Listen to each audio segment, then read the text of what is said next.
Hello and welcome everybody to our webinar today. Lovely to see you all. My name is Jackie Short. I'm the Director of Sydney Centre for Creative Change. I'd like to welcome you here today, whether you're watching this live and interactively with us, or whether you're watching the recording at a later time. Welcome. It's really lovely to have your presence at our 31st free holding space for self and others webinar. We're really very privileged to be able to run these free webinars, and we're really grateful for your support in coming along and participating in this training. The recording will be available in a couple of weeks, and I'll send you an email to let you know when that is available. So really great you can be here with us today for this webinar that is around the heart-centeredness of medicine, from burnout to brilliance, with Dr. Olivia Ong, who I will introduce in just a moment. If this is the first time you've participated in one of these free webinars with us, you'll know that there's an opportunity for some interactivity along the way, for some questions and answers of the presenter, and also for the possibility of a PD certificate. I'd like to acknowledge the traditional owners of the lands that I come to you from today, the Eora people of the Gadigal Nation, and pay our collective respects to Indigenous elders and First Nations people around this great wide land of ours, and welcome one and all. To start the formal proceedings of today, I would like to share with you what it is we're going to be doing and the theme and focus of this presentation. Dr. Ong is a pain physician and medical entrepreneur from Melbourne, Australia. She's an established author of The Heart-Centeredness of Medicine and a keynote speaker on burnout in the healthcare industry. She runs a thriving coaching business helping healthcare professionals transform their lives from burnout to brilliance using self-compassion and other heart-based tools. And it's with great pleasure I'd like to welcome and introduce Dr. Ong to you now. Thank you, Jackie, for having me today, and thank you. Good afternoon and welcome everyone to the event today. And I'm Dr. Olivia Ong, and I'm incredibly excited about what you're going to be learning today. So let me just share the screen while we get going. All right, and okay, ready to go. Okay. So there are many reasons why all of you are probably in this webinar today, and even though all those reasons are unique, in some ways, they often fall into one of three categories and are driven by some core frustrations you may be experiencing. So today, my webinar is on the 3 keys to the heart-centeredness of medicine, from burnout to brilliance. And the first frustration may be that you are either a healthcare professional or a helping professional who is sick of feeling so drained and exhausted at the end of each day. You are tired of feeling overworked and undervalued. The second reason you are here is because you're frustrated with constantly taking the stress of the job home with you. And the third reason is you're here because you feel like your quality of life is suffering due to your career or your work. And before we jump into today's event, I'd love to hear how you're feeling about today's webinar. And please drop into the chat box how you're feeling about today. Okay.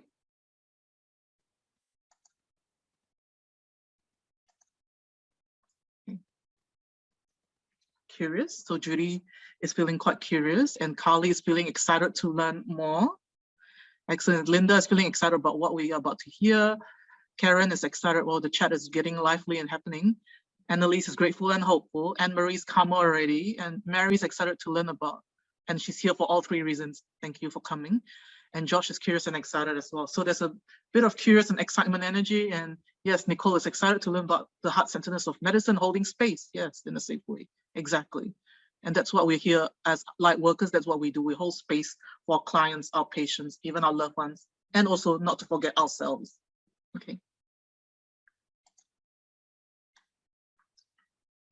So tell me, are you, put a yes in the chat box if you're feeling like this lady here. I know she could be a doctor, she could be a nurse, she could be a practitioner, she could be anyone.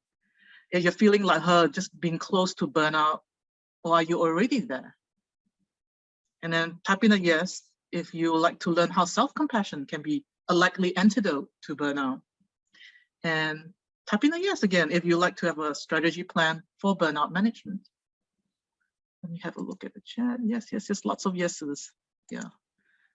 Thank you for coming. And I guess I want to share an interesting fact with all of you, but this is probably not a new thing, that doctors and healthcare workers are actually suffering from burnout right now. It actually breaks my heart to keep, talk about headlines like this, but that's the reality of what we're facing right now. So when are we as a nation are going to wake up to the fact that our healthcare workers are suffering from burnout? The point is, let me specifically talk about the medical industry because this is where I'm in. The medical profession is already experiencing burnout way before the pandemic. It was about 43%. And burnout is much worse after the pandemic. It's about 64%. And they've done studies across not just doctors, nurses, paramedics. It's all the same, it's 64%. And I actually wrote my book, The Heart-Centeredness of Medicine, which is actually the title of this masterclass, because our doctors are facing a health crisis from burnout. And I've been there myself, and I understand what that feels like. And burnout usually shows itself in emotional and physical exhaustion, which can lead to depression, anxiety, and other mental health issues. And I said, worldwide research shows that 42% of doctors were burnt out pre-COVID, and that figure has already jumped to 64% post-COVID due to the pandemic burnout, pandemic fatigue. And for us Australians, the healthcare workers are still in the throes of it at the moment. But this is why exactly this webinar is so important, because we need to help our doctors and probably all of you as well in the helping profession to acknowledge that you may need support with your own emotional mental health too. So not just the doctors, maybe all of you as well, just as you will care for your own clients and your own patients. And all doctors, nurses, and paramedics, and everyone from the helping profession have to understand that even if they are not burnt out at the moment, they're at high risk of burnout, and they have to notice the very early signs of it. And this is me. For obviously those who have not met me before and just logging in right now. So I'm Dr. Olivia Ong, and something that you may not know about me is that 13 years ago, I found myself battling with a spinal cord injury. So I was walking in a hospital car park where I worked as a doctor in training. I was only 27, and I was hit by a car at high speed, driven by an elderly driver with severe dementia. So instantly from doctor, my identity shifted. I became a patient within a split second. And I know what it's like to be in the healthcare system as a patient, to go through to know what it feels like to have fear, anxiety, self-doubt. Even as a medical professional, it was scary too, because we're talking about a serious injury like spinal cord injury, where paralysis in a wheelchair might be it for me. And certainly I faced a lot of grief and loss, trying to work out what my purpose in life was at that time, whilst facing significant career disruption. I had to stop working as a doctor for a couple of years. And then I got really burnt out from living day to day with a spinal cord injury. So that's burnout from life in general. And 11 years ago, which is 2 years after my injury, I made a decision to do something about my spinal cord injury. And I took action in the form of, I guess, traveling all the way to the United States, San Diego, to learn to walk again in a facility called Project Walk Spinal Cord Injury Recovery Center, so that I could learn to walk again, because that was really important goal for me. As anyone with a spinal cord injury, not just spinal cord injury, any neurological disability will want to know, will want to hope that one day we will be able to get back to some kind of normal life, even walking again. That was my biggest goal in those years. I really wanted to walk again. And I told myself I would not give up any chance for me to be able to do it. And that's what I did. I traveled all the way there, San Diego. I relocated there with my husband for about 3 years. And a year into my intensive rehab, this is me just taking my first few steps. I looked really stressed because I had to look on the ground. I didn't want to fall down. And my trainers were just there just in case I wobble and I fall or something, but they were there to guide me and support me just in case. So at the moment, I'm able to walk functionally. I still walk with 2 canes and I walk with a limp, and I embrace that, and that's okay, because that's me. But 2 years ago, made a decision to do something about my burnout. You see, I not only burnt out in that time during my injury. 2 years ago, I had a very spectacular burnout episode myself. At that time, I was transitioning to full-time medical work as a pain specialist in Melbourne. I had a young Joe who's in this picture. He's now 6, but he was 3 at that time. So motherhood, full-time work, and living with a spinal cord injury, which is relentless, and still, you know, like I still have to live with the consequences of it every day. That took a toll from my body, and I burnt out basically. But throughout that process, it actually taught me to, my burnout experience actually taught me to be a better doctor. And why do I say that? Because I decided to do something about it. I actually invested in some coaching. So I got some coaching done on myself. And I used to, it's quite hilarious because I used to laugh at life coaches probably a few years before I actually got a life coach, and I used to go, oh, what would they know?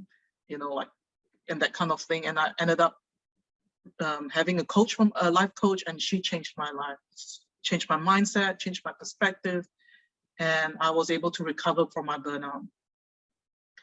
But burnout, recovery is not just about physical recovery. It's also emotional. It's also mental. It's also spiritual, I have to say, because I always akin burnout to like a wounding to the soul. It's once you've been afflicted by it, your life is never the same, and you're never the same person. And I find a lot of spiritual personal development were the tools that helped me the most, like mindfulness, gratitude, self-compassion. These were the tools that really helped me, and other spiritual work as well that I've done have also helped me up to this point. Because when you're burnt out, it gets trapped in your nervous system too. This is something that we can't ignore, because that's the way burnout affects us. It causes dysregulation of the nervous system, and regulation of that nervous system is the key to actually burnout recovery. And I studied everything I could at that time when I was being coached. I studied a lot of personal development and applied everything I've learned, being a keen learner, of course. And during that time, I also discovered that there's been a major problem in the world where doctors are facing a lot of issues with burnout, and no one really talks about it, really. I think burnout is not talked about in general very much. Up until this point, actually, the pandemic has actually exposed an issue that's already prevalent and has made more people being aware of it, which is a good thing, I guess, that people are more aware of what burnout can do and what we should do to prevent burnout. And that's exactly why I decided to dedicate my life to setting up a business to help doctors like myself thrive, flourish at home and at work without the burnout. It can be achieved. It's just going to take time. That's the thing. There's no quick fixes to burnout. It's not like you have a bubble bath and that's it. It's not that simple. It's going to take a lot of work, adopting good habits to prevent burnout. Okay. And my promise to you is that in the next 45 minutes, hopefully you'll pick up some tools to help you develop the self-compassion skills, just to create your version of a life well lived in and out of healthcare, or even what you're doing right now in the helping space. And just to help all of you stop sacrificing your own well-being and just put yourselves first without feeling that it's selfish, and still be able to show up 100% as the light worker, partner, even parent. Some of us here are parents too, like myself, who you want to be. And I think what is key is that regain your emotional energy and give up the need for everything to be perfect. This is the time of the year where all of us are feeling exhausted. And I have to admit that a lot of my peers, including myself, have reflected, this has been a long 18 months, especially I'm in Melbourne. That's been a long 18 months of homeschooling, working from home, that kind of, and burnout is very real, even in the parental space as well, even from the homeschooling, I feel. And I just want all of you to just devote the next hour and 15 minutes to yourself, nourish yourself in this time, look after yourself, okay? No distractions, anything, just, this is a time for you and yourself, okay? And one of my other goals is to kind of tame your inner critic, because this is our worst enemy. It's actually our own mind, our own critical mind that is our worst enemy. And move beyond the imposter syndrome, which is what a lot of us do come up with from time to time, imposter syndrome. And that's my son holding up my book. And everyone in this webinar will get a free PDF copy of the first chapter of my book. And I think Jackie will be sending out to the people who have registered as well for the webinar. Yeah, and this is my son holding the book. He's very proud of the book. That's his copy, by the way, although he's only 6, but he's happy he's got his own copy. And from I guess from well over a decade, you know, I've dedicated my life to mentoring and coaching junior doctors without even me knowing. I help them in their career progression, burnout prevention and management, because this is something that a lot of doctors in training do not want to disclose. And certainly, there's still a lot of stigma, I feel, around burnout. Because when you ask for help, I mean, the medical field, if you ask for help, it means that you're weak, you're not strong, you're not capable. It's all that kind of fear of judgment that comes up. And I'm sure it's not just in the medical field, it's all in healthcare in general. It's fearful that what if someone finds out about us having to ask for help from burnout? Will they look at us differently? Will they judge us and all that kind of thing? And my work is I help healthcare professionals in, you know, thrive at home and at work without the burnout with self-compassion tools. Because I think what's key is freedom. And a lot of my clients come to me and they're like, I just feel like I don't have inner peace. I feel like I just want freedom. We're not talking about physical freedom, we're talking about emotional freedom from the constant chatter in the mind and the constant checklist, the constant expectations of us from society and things. And that's what I help people do that. And if you've been struggling with burnout, this is probably why. It's because you've been putting yourself at the very bottom of your priority list. Some of us are actually at the very bottom. And another problem will be, you know, you feel that if you focus on your own self-care, that you won't have time to look after everyone else. That includes your clients, your patients, your family. And the other problem is because all of us, not all of us, maybe majority of us had to work from home for the last 18 months. It's not bringing work home with you, it's bringing work home, like it's actually with you at home physically, because there's lack of boundaries between work and family, right? Because you're all working from home. And of course, that boundary gets a bit blurred when you constantly have to think about everything you have to get done at work. And that obviously will affect the way you're being present with your family and your friends. And even connecting with friends and family were difficult in the last 18 months. It has to be virtual or through social media. It's not physical, you know, connection and visiting your family and friends. So this is, I guess, a big 3 main problems that I've realized, and not just in the medical field, anyone in the helping profession, even coaches, consultant, healers, we all go through this as well. We're all, you know, like we all want to transform our clients' lives. We put them first. We sometimes coach clients up to like 9 p.m. and then what happens after that? There's, you know, like there's no time for you at the end of a long day because you want to fit everyone in before Christmas. I'm sure some of you who are coaches and healers, and you know, like you go, oh, I got to fit everyone in. I have to open up a Saturday now to fit them in. And then where do you fall in the list?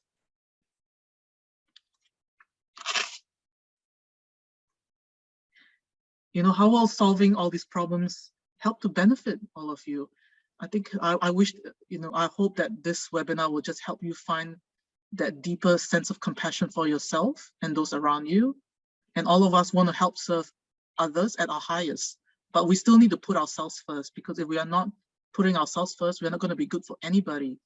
Yes, and even your dreams and aspirations. And as I think I can say all of us here are entrepreneurs and we have dreams and aspirations constantly, and 2022 is coming up.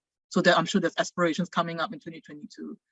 And yeah, we do still need to prioritize ourselves. And if all this was to make you feel more connected with your patients and clients, just admit, yeah, because at the moment, sometimes it just feels like autopilot. You have a list of clients you need to see, get through them. And after that, you have to go to your other work, which is attend to the children, right? That's your other job. And it goes from one end to the other. It feels so rushed. But what if what I'm going to teach you today makes you feel less rushed? And then you can even do your admin work done on time. And I'm hoping that this webinar will just help you know what your non-negotiables are, so that you're 100% confident to actually, I have to say this, demand what you're worth, because some of us are even doing free things, which is not ideal. That's not protecting our energy. That's not protecting our boundaries at all. Okay. And I think what we need to realize that our life, our relationships, and our patients, if we get into the heart-centeredness of us, heart-centeredness of medicine, that's your life, your relationships, your patients. That's what it is worth to you. Because I think this is what really ultimately where your aspirations, your dreams, and we're all mission-driven individuals. We're all impact-driven individuals. And this is ultimately what we do, is for us to lead a better life, for us to have improved relationships, for us to connect better with our patients. And I think this is really key. And that's the reason why I wrote my book, The Heart-Centeredness of Medicine, because I wanted my medical peers and other people in the healthcare industry to know that in order to achieve what they want in terms of impact and mission-driven, they have to look after themselves first. Ultimately, it is about looking after yourselves and themselves first. And these are, in terms of content, I'll be talking about 3 keys to the heart-centeredness of medicine. I'll be firstly talking about the first key, which is how to implement self-care even when you don't have time, which is probably majority of us, where we are so busy. And the second key is how to have a growth mindset in a relentless world, which we still all do live in at the moment. And the third key is how to have nurtured relationships in a very disconnected world. I think we're all kind of reconnecting again, and some of us have significant anxiety reintegrating back to society after being in lockdown, especially the Melburnians who've been in lockdown for so long. How does it feel like to reconnect with people again and, you know, just being out there again, socializing and all that? It will take a bit of time to getting adjusted to again. And the first key I'll be talking about is self-care, which is a buzzword that we've all heard about many, many times. And the thing is about self-care, why is it so important? Like, you know, we've heard about this term self-care so many times in the media, in social media, and mainstream media, and even in our workplaces as well. And why is self-care important? It is important because it helps you perform at your best. It helps support your overall well-being. It helps you maintain your self-confidence and self-esteem, and makes you aware of your personal needs. And just going down to basics, what is self-care? According to the dictionary, self-care is the practice of taking action to preserve or improve our health. And our health, it's not just physical health, it's mental, emotional, and spiritual health. And how I actually categorize self-care, I divide it into 6 pillars just to make it easier. And there's the physical pillar, the mental pillar, emotional, spiritual, relationship, workplace. And I'll talk a little bit about this, because I think once you subdivide self-care into different pillars, it's much easier to conceptualize rather than get thrown some strategies like take a bubble bath, go for massage, go for facial. It's just not just about that. And I think let's talk about physical self-care. That includes basic human needs. We're talking about Maslow's hierarchy of needs, like whether you're even drinking enough water, which some of us don't do very well, and where we are so busy with our clients and our patients. Whether we're even sleeping enough, we're sleeping 6 to 8 hours a day at all. And whether we are having adequate nutrition at all. So that's under physical self-care, basic human needs. And the second pillar of self-care is mental self-care. That includes things like stress management. That includes taking time for creativity, perhaps, or watching a funny movie at the end of a work day just to like de-stress type of thing. That's probably mental self-care. Even watching inspirational videos, sometimes that's mental self-care too. And the third pillar is emotional self-care. That includes things like even having a good laugh with your friends and family. And also telling your loved ones that you love them. That's emotional self-care. And allowing yourself to cry, allowing yourself to be vulnerable. That's emotional self-care, which is really important. And even asking for help, that's emotional self-care. You're looking after your emotional health. And the next pillar of self-care is spiritual self-care. That means taking a walk in nature, being in connection with nature and the beauty of it, taking a walk along the beach, or meditating, journaling, praying. That's all spiritual self-care. And the next pillar of self-care is relationship self-care. That means even going on a date with your partner, spending time with the family, like your children, and calling your extended family like mom and dad or auntie, uncles, and cousins. That's all relationship self-care as well. It's just connecting with other people again. And the last pillar is workplace self-care, which is really more important now because a lot of us are working from home. It's about setting boundaries about work and home life. And it's also about negotiating for your needs with your colleagues, because now obviously there's an expectation for a lot of people to return back face-to-face, but maybe hybrid is the better arrangement for some of us. Maybe even working totally from home was the better arrangement for some of us. It's about that kind of advocating for your own needs. That's a workplace self-care strategy as well.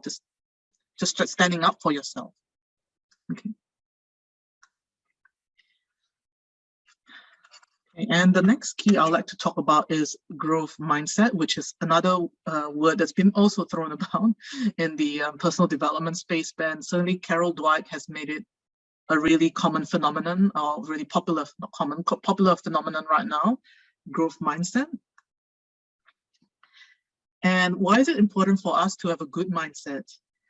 Because your mindset plays a critical role in how you cope with life's challenges. And in school, a growth mindset can contribute to a greater achievement and increased effort. And when facing a problem such as trying to find a new job, people with growth mindsets show greater resilience.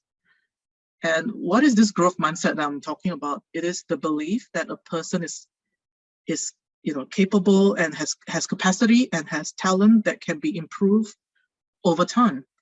And it's having that open, I think it's more that I feel like it's more like a beginner's mind that we learn in mindfulness. That's also part of the growth mindset, and also open to new learnings. And I remember when I was learning through NLP, they always tell us that there's no such thing as failure, there's only feedback. And that was one of the most important principles I learned from NLP, which I still take it upon, like I teach my clients, my patients, even my family members. Yeah, because kids, they will take failures really hard, and I think even adults sometimes take failure very hard, and we have to be reminded that there's no such thing as failure, only feedback. We learn from our failures and move forward. And how do we have a growth mindset? And I really want to talk about Smarties goals, because all of you who work in the healthcare space, probably more in the allied health space, will probably know about SMART goals. Specific, measurable, accurate. Okay, this is really testing me. Results and time-oriented. But I want to add IES to begin with as well. I means inspiration, E is emotion, S is success.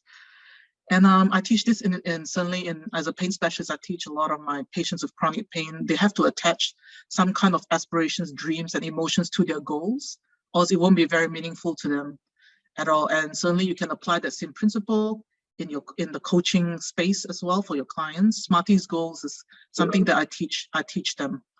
And that actually sets up the solid foundations of these goals. And a big part of mindset mastery will be to overcome difficult emotions and limiting beliefs. And I think that's where I'll be talking about in the next key, which is where self-compassion comes in. Because overcome difficult emotions is easier said than done. Intellectually, you go, do I just do I just do these things and that's it? it's going to be a habit. It's going to be very challenging. And it's going to take time. Okay. And the other thing is taking inspired action. That's one of the part of mindset mastery. Done is better than perfect. I'm a recovering perfectionist, and I know what it's like to always try to get everything right before I do something. That it itself is very exhausting, very energy draining. And I think taking any action, even baby action, is fine than taking no action steps at all. And I think that's a big part of mindset mastery. Is just these 4 principles are very key to just getting a growth mindset in a world where it demands more of us, even because of, now we've got social media and there's technology and all these things. The world just demands more from us, more than ever. And the next key that I want to talk about is nurtured relationships. And this is why I'll be talking about self-compassion, which is a big part of what I teach my clients and even my patients too, because self-compassion is applicable to any human being. It's not just healthcare professionals, any human beings. We all can do a little bit of self-compassion right now. When 2022 is about to come to an end, we reflect on what's happened in the last 2 years. We've all suffered in one form or way or another. Some of us have lost loved ones. Some of us have lost jobs, lost people along the way. We've had a lot of grief and losses all through the last 18 months. But self-compassion is more important than ever. And why self-compassion is so important? And interestingly, self-compassion helps us to be more productive and helps us to reduce stress. I just want to talk a bit about about productivity. When we are chronically stressed, which is probably how burnout arises, when we're chronically under constant stress, unhealthy stress, because a little bit of stress is okay, but constant unhealthy stress is where things get a bit tricky.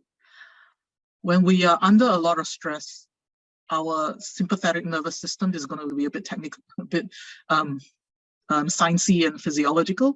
Our sympathetic nervous system will be overdrive, and then our body will release more cortisol, more adrenaline, and we're always constantly feeling like we're on edge all the time. That's essentially what stress does over a long period of time. And what self-compassion does physiologically, according to many studies that's been done by Kirsten Neff, a researcher at the University of Texas, is that self-compassion actually improves productivity because it actually activates the parasympathetic nervous system and reduces the activation of the sympathetic nervous system.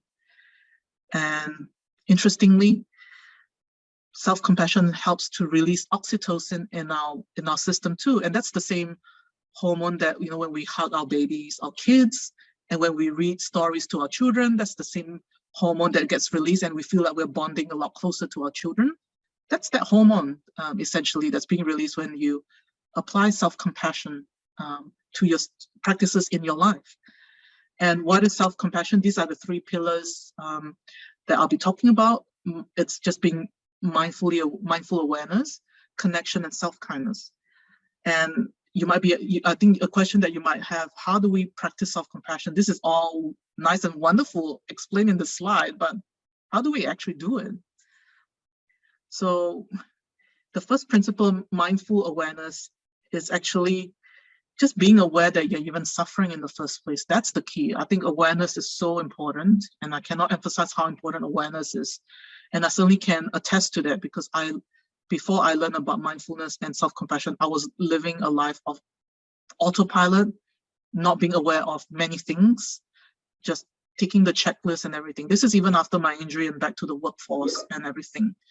And until I went through that spectacular burnout experience in 2019 is when I truly realized if I don't do something about my burnout, my kids won't even see me anymore, and they won't even have me being present there, and they'll hardly see me. That's the thing. I'll just be busy being a workaholic, and then I'll just spiral to burnout. And then what kind of life is that? And and the second pillar of self-compassion is connection. And to put it simply, connection. The thing about not being self-compassionate when you're suffering, you always feel that you're on your own, that everyone else is, you just feel insular and isolated. That's what suffering does. But self-compassion with the connection piece actually realizes that you are not alone in suffering. Everyone else is suffering in one form of way or another. And that's also where, it's a common humanity experience where, yeah, suffering is universal. All of us may have different types of suffering, but we've got some kind of suffering, and we're not alone. And I think that's a big lesson that a lot of my patients with chronic pain, especially dealing with chronic pain, that's a very isolating condition or illness to deal with, because people can't see your physical injury, but it's all hidden suffering. And that's what my patients, when they relate to me, they just feel very alone. Their family members don't understand them, they don't get them. And I think once they fully understood the awareness piece, yes, and then after that, when they start doing our group programs in pain, because pain management programs now are all multidisciplinary. We have like psychologists, physiotherapists, and sometimes dietitian, occupational therapists as well. And when the patients start to do the group programs together and they see other fellow pain sufferers, chronic pain sufferers, they feel that they're not alone in this journey anymore, and there's people like them. And that's actually the part of the program they enjoy, is that connection component of the pain management program. And I'm just using an example of my daily practice, how this can be so relevant, even with, if some of you are working in the chronic pain space, you will know that when your patients start to do a lot of group work, or when they start to get this and see other fellow sufferers as well, they'll actually light up, they'll open up, and they start to share more of themselves to us providers. And the last but not least component is self-kindness, where, a lot of us, when we are quite harsh to ourselves, when we make mistakes, and I think that's the self-judgment, self-criticism in us. But self-compassion, the last pillar, is about self-kindness. It's about being your own best friend. It's about how will you talk to your best friend if your own best friend makes that same mistake? What is that? What is your compassionate voice? Is it the same as your own and the one that you use for your best friend, or is it very different? This is an exercise that I get a lot of, not only just my patients, my coaching clients as well to do. This is the aha moment for them, when they realize that the voice they've been talking to themselves is a very negative voice. As then when they start to reframe the thinking and start to shift towards being kind to yourself. And we're all imperfect. We're all humans. We're all not, we're not meant to do everything wonderfully and perfectly. It's okay to make mistakes and be human and all. So I think that's where self-kindness is important. And not just self-kindness, it's also about forgiving yourself and others. And I think that's a big, radical forgiveness is a huge part of self-kindness as well, which I know there's many researchers out there who have done lots of studies on radical forgiveness and things. And I know Tara Brach, who's a mindfulness, I think she's a mindfulness teacher, she's a psychologist as well. She talks a lot about self-compassion, self-kindness, self-acceptance. I think that's the book that she wrote, Radical Acceptance. That's actually a really good book. If all of you want to have a good read, that's a really wonderful, very powerful book. Tara Brach's Radical Acceptance, very, very good book that I've enjoyed and I've learned a lot from her. And before we go any further, and let's just have a look about how much we've covered so far. We've covered a fair bit. That's like a journey through some heart-based tools that you can bring home with today. And so far, you've picked out some powerful tools for burnout prevention and management, such as self-care, without the usual buzzword of self-care, like bubble baths, facials, and massages and things. A lot more distilled and broken down even further. You might want to choose a pillar you want to focus on, because there'll be one particular pillar that will be something that you go, yeah, maybe I don't seem to ask for help. I'm kind of, like I don't like asking for help. Maybe that's the pillar you want to focus on, and that's the emotional pillar you want to focus on. Maybe you lack connection with your loved ones. You want to focus on the relationship pillar. Or maybe there's no bound, like you find it difficult to say no to certain things at work. You find it difficult to set boundaries between your work colleagues who are, because we're all working from home. We're expected to do more when we're working from home. And I certainly have had to do that myself, and so did my husband, who works in IT. He has had to pick up a lot of things like that because he's working from home, so that he's expected to do more, and that kind of expectations, which I feel that we should, advocate for our needs. So you might want to work on the workplace pillar of self-care. And what if we don't even drink enough water while we're working? Perhaps that's one you want to focus on. That's a good starting point. Physical self-care is always a good starting point for anyone who, you go, have I taken Maslow's hierarchy of needs? Have I been drinking enough water? Have I been eating well? Have I even been sleeping enough?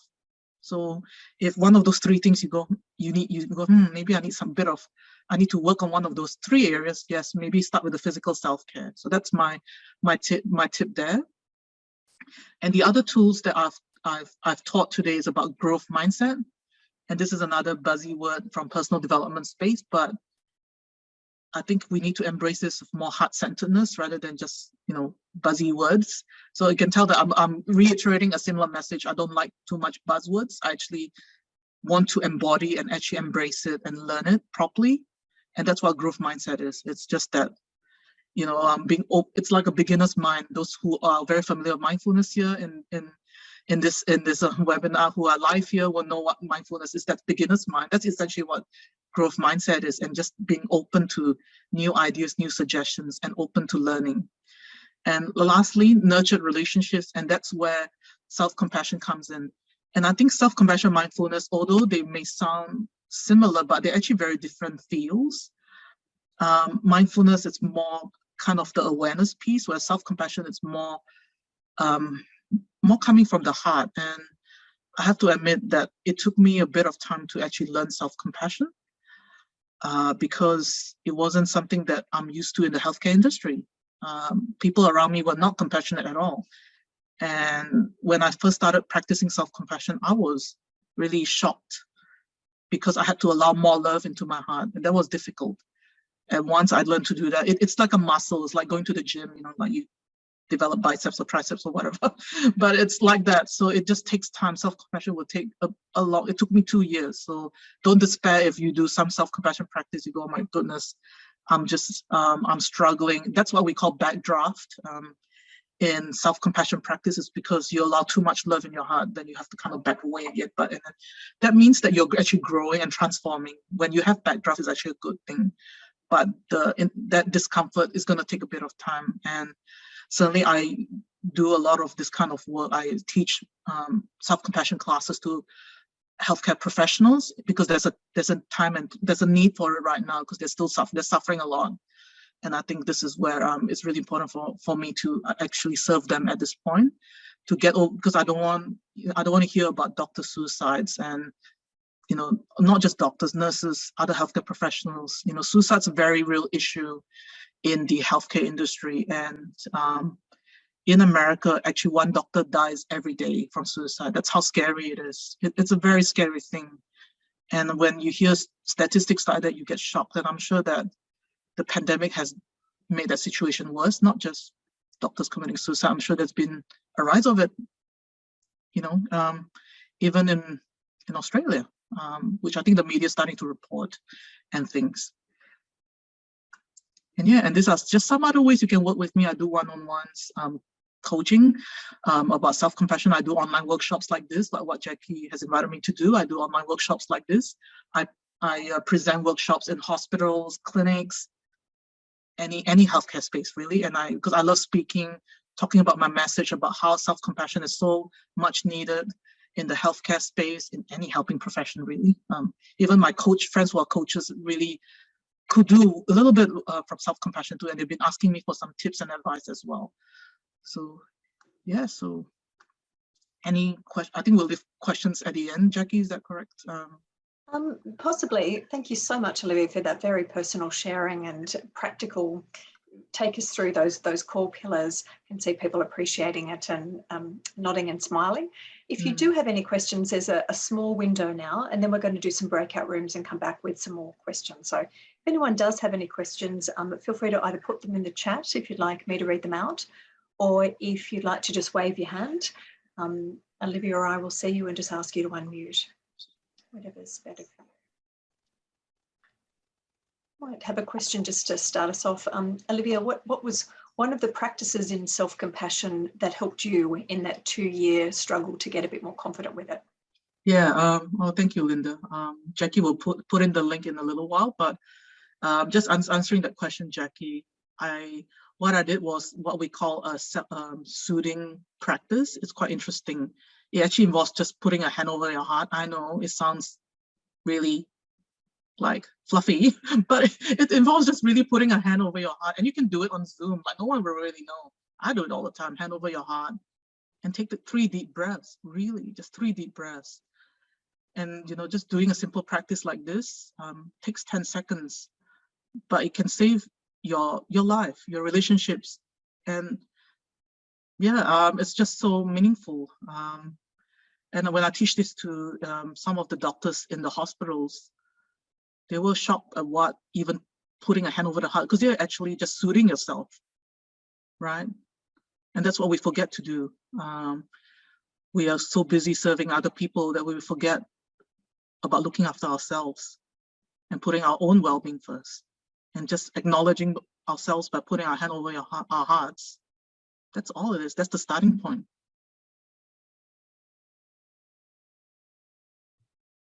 Fantastic, thank you. I think there was a question here from Carly. Is self-compassion compatible with the realities of public hospital work?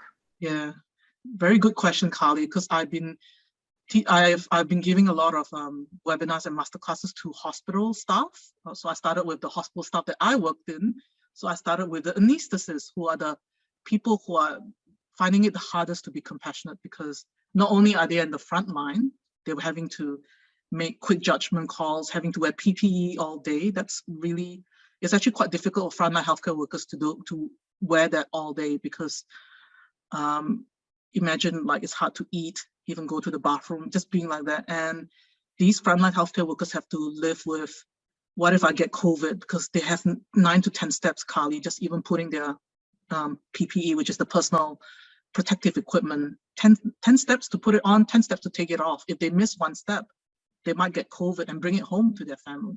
So a lot of them are actually isolated, living away from their family. They're staying in accommodations near the hospitals, and a lot of them are moms and dads, and they've got, got elderly parents they're looking after. They've got a lot of family commitments too. So you can imagine when, an anesthetist, certainly I would say they can definitely incorporate it, because they can do 3 deep breaths even in wearing the PPE. And when I was doing my training in self-compassion as a self-compassion teacher, there were many frontline healthcare workers who are going through the same training as well with me, and they were going to teach their staff members, and they were all, some of them were wearing masks and not in PPE and everything.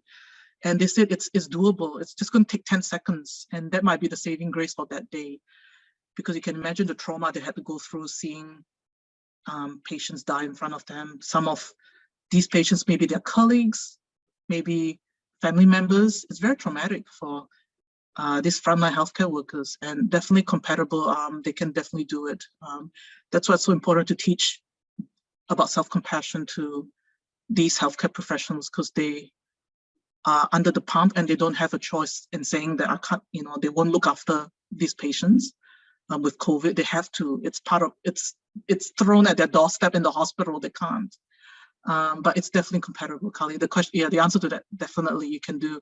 And I've taught the anesthetists some tips and tricks, like with self-compassion, they can do what we call soles of the feet exercise when they're assisting in theater, when they're doing what they're doing in theater. They can, like when they walk back and forth, they can, it's more like a grounding exercise for them to anchor themselves, like they can feel the soles of their feet when they walk or something. There's always lots of self-compassion practices they can do, Carly. Yeah. Thank you, Olivia, for answering those questions. There's another couple around as well, but I did want to give you a chance to have a chat with 1 or 2 other people now. So I'm going to invite you into a breakout room. There'll be 1 or 2 other people in there. It would be great if you could share how this impacts you. And if there's one change you could make next year, what might that look like? So I'll give you a chance to share that with some others. We'll come back, we'll have a quick reflect on that. And then at the end of the presentation today, I'll give you a quick quiz and the link to make your certificate if you need one for today. So I'll put you into those groups now, and I'll see you back here in about 6 or 7 minutes. Welcome back from those groups. Thank you for the opportunity to have shared with one or two others. I'd like to open the floor now if anyone would like to share anything they discussed with a partner or partners in their group, or any other questions they might have of Olivia. Anything that you talked about that you would like to share at this point? Just give us. I'd be happy to share what we were just talking about. Yes. I'm a counsellor to high needs mums, so obviously I loved, Olivia, how you're talking about with self-care and the buzzword and the spa days and the bubble baths. It's just not in reality. We can't do that. And what we were talking about was micro things, so doing things with your children. So you may not get some time out, but and I teach my clients that, is to do things with their children, so then they're still having that self-care and not getting to burnout. So micro changes is what we were just talking about. Lovely. And I totally agree with that, Nicole, because as parents, micro moments will be just holding the baby, you know. That's what I had to do when I was in stage 4 lockdown last year in Melbourne. I had a newborn. What am I supposed to do? Like, that's what I did. 3 deep breaths, baby, feed baby, and, you know, the whole works that comes with feeding a baby. They change the nappy and the whole works. But, you know, it's micro moments. You're right. You're right. Thanks for that sharing, Nicole. Anybody else like to share anything that came out of their discussions?